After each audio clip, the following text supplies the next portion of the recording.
Bonjour à tous et bienvenue sur ma chaîne. Alors je suis super contente de vous retrouver cette semaine pour une nouvelle vidéo. Alors on attaque un sujet spécial qui sera le lancement d'une nouvelle série. Ce sera les DIY de notre enfance. Tout simplement parce que en fait on faisait quand même pas mal de choses manuelles quand on était enfant. Et pourquoi pas les revisiter un petit peu, mais en tant qu'adulte cette fois-ci. Et du coup on commence fort cette semaine avec des DIY à partir de pâtes. Alors j'avais vraiment hâte de commencer cette vidéo là, j'en ai jamais vu sur YouTube mais j'étais hyper curieuse de voir ce qu'on pouvait réellement faire. Donc j'ai un petit peu fait mon shopping tout simplement au supermarché. J'ai déjà mes petites idées. Je sais pas si je vais pouvoir tout réaliser, je sais pas si tout va bien se goupiller. En tout cas, je vous embarque avec moi. On commence! Pour ce DIY, j'ai voulu tester de créer une petite déco pour mettre des fleurs à base de cannelloni et de tortiglioni. Je sais pas si je le dis bien, j'espère. Et je trouvais que ces formes étaient assez sympas et qu'il y avait du potentiel pour faire un DIY sans qu'on voit trop que c'est réalisé avec des pâtes. Donc voilà l'idée de ce que je voulais réaliser.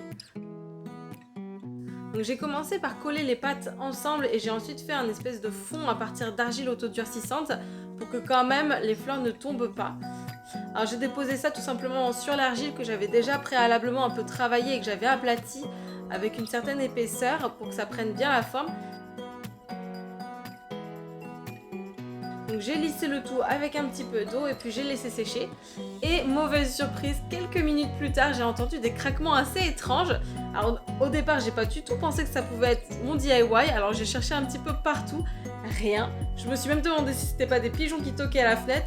Enfin bref, c'était les cannelloni qui se cassaient pendant le séchage de l'argile. Donc comme vous pouvez voir, c'était plus du tout exploitable. Donc j'ai aussi essayé de faire les fonds avant de coller les éléments ensemble, mais rien à faire, ça a fini par craquer aussi. Donc autant vous dire que ce DIY, c'est un échec. Je pense que des cannelloni, c'est beaucoup trop fin. Je vous les recommande pas du tout pour réaliser des créations, mais bon, c'est la dure vie des DIY. Pour ce DIY, j'ai voulu faire un espèce de photophore / bougeoir. Et j'ai utilisé du coup ce que vous voyez en image, donc des lenta lavorazione. Mon italien est clairement perfectible.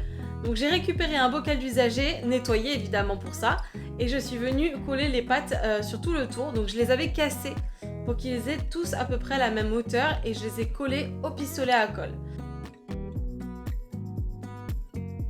Donc j'ai ensuite homogénéisé la hauteur à environ 12-13 cm partout. Et voilà ce que ça donne. Et ensuite j'ai appliqué une peinture acrylique blanche qui sera quand même beaucoup plus sympa que cette espèce de jaune pasta.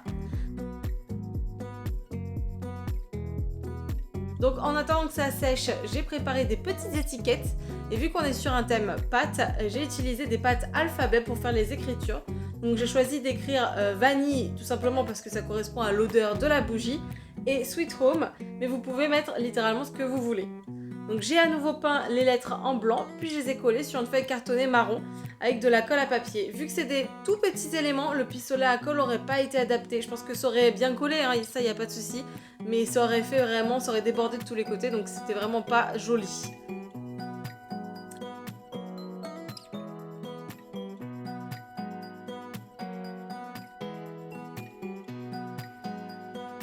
Ensuite, j'ai découpé mes étiquettes, donc voilà la première, et voici la deuxième.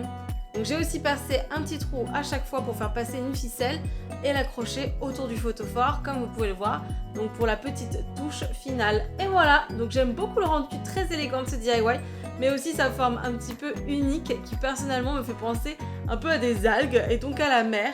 Et avec ces étiquettes et la jute, ça donne un bel esprit bord de mer que j'aime beaucoup.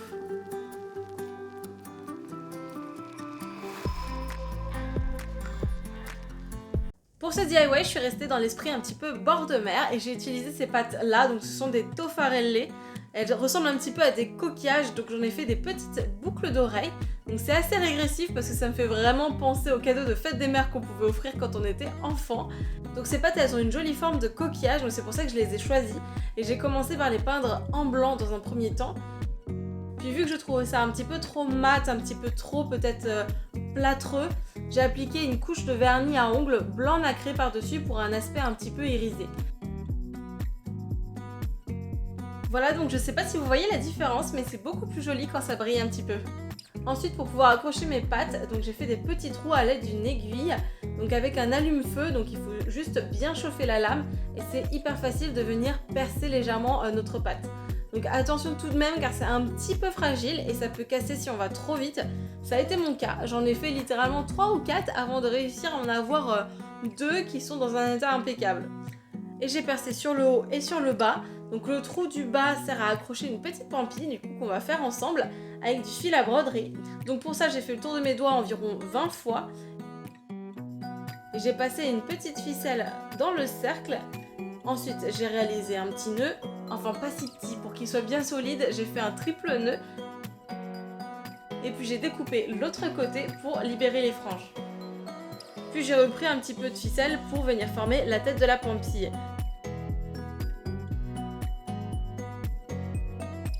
Et ensuite j'étoffe le tout en brossant le pompon. J'égalise les longueurs. Donc avec la ficelle qui dépasse, je viens accrocher le coquillage.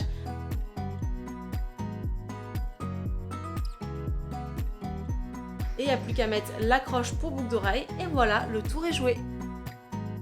Alors je sais pas ce que vous en pensez, mais en tout cas, pour un petit bijou fantaisie réalisé à partir de pâte, c'est quand même vachement mieux que ce qu'on était capable de réaliser quand on avait quoi, 5-6 ans grand max.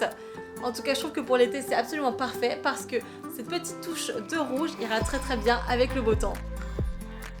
Voilà, cette vidéo est terminée, j'espère que ça vous aura plu. Bon, je sais pas vous, mais en tout cas, je trouve que c'est quand même pas les DIY les plus réussis que j'ai jamais réalisés.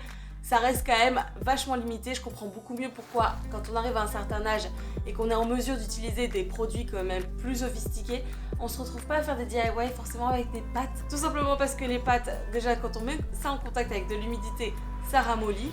C'est quand même un petit peu fragile comme matériel et en plus chaque pâte n'est pas forcément identique, donc c'est difficile d'avoir un DIY à la fin qui soit hyper régulier.